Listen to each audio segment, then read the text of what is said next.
Bonjour à tous, bienvenue sur Vibe Coaching by Will, je suis Will, votre coach de vie. Aujourd'hui, je vous fais ce petit podcast sur comment être un bon leader. Lors d'un coaching en entreprise que j'ai fait il n'y a pas longtemps, un des coachés m'a posé cette question. Il m'a dit: Will, comment être un bon leader?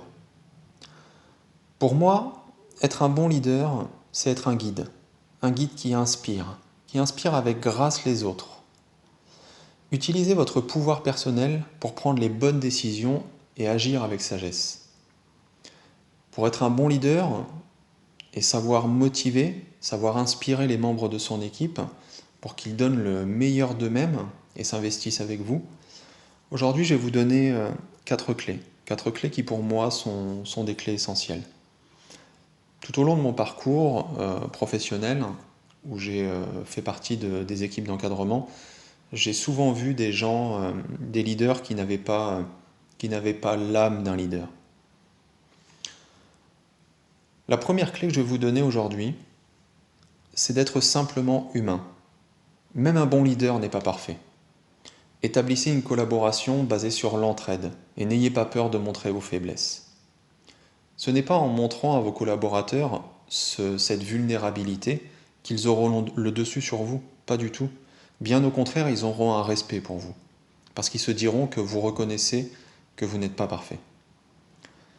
La deuxième clé est qu'il faut avoir de l'intuition. Vous devez savoir tout ce qui se passe dans votre équipe, sans que personne vous ait tout raconté.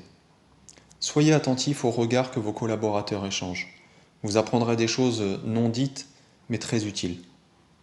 Car si une personne se sent en infériorité, s'il y a des tensions au sein de votre équipe ne sera pas soudée et vous n'arriverez pas à avoir les résultats que vous attendez. Donc ça, il faut vraiment être attentif et il faut avoir vraiment une bonne intuition. La troisième clé, c'est d'avoir de l'empathie. Intéressez-vous aux membres de votre équipe.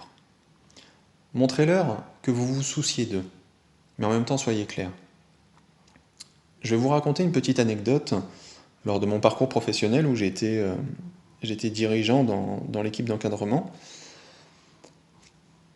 Un des directeurs est venu me voir en me disant oui, le chapeau, le projet que tu nous as déposé, il est vraiment performant, il est vraiment super, vraiment très bon travail. Je n'ai rien dit. Quand cette personne est partie, aussitôt ça m'a sauté aux yeux. Parce que ce projet qui avait été déposé, ce n'était pas moi qui l'avais déposé, mais c'était mon collègue. Donc cette personne, en fait, a pensé s'intéresser à une personne, mais qui n'était pas la bonne, en fait. Donc, aussitôt, quand j'ai entendu ça, ça m'a fait rire sur le coup, mais après je me suis dit, il n'y a pas l'âme d'un leader. Parce qu'un vrai leader ne commet pas ce genre d'erreur. La quatrième clé, c'est de les amener à vous respecter. Non pas en l'exigeant, mais en leur témoignant vous-même du respect. Car si vous leur montrez du respect, vous l'aurez en retour.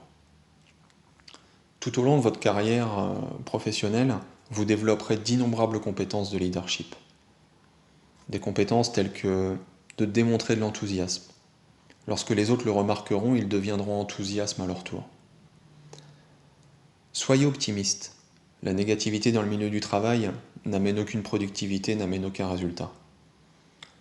Soyez créatif afin d'améliorer continuellement les processus. Soutenez vos employés. Montrez-leur que vous avez confiance en eux. Si vous développez vos compétences de leadership, vous avancerez beaucoup plus facilement.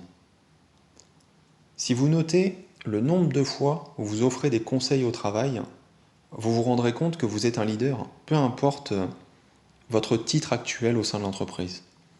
Vous pouvez très bien être dans un groupe de 5 collaborateurs et c'est vous qui motivez l'équipe, c'est vous qui donnez les conseils, alors que votre responsable, votre N+1, ne le fait pas. Donc vous êtes un leader dans l'âme. Un point important, et ça peu importe le titre actuel que vous avez dans l'entreprise, même au sein de votre vie privée, c'est d'apprendre de vos erreurs.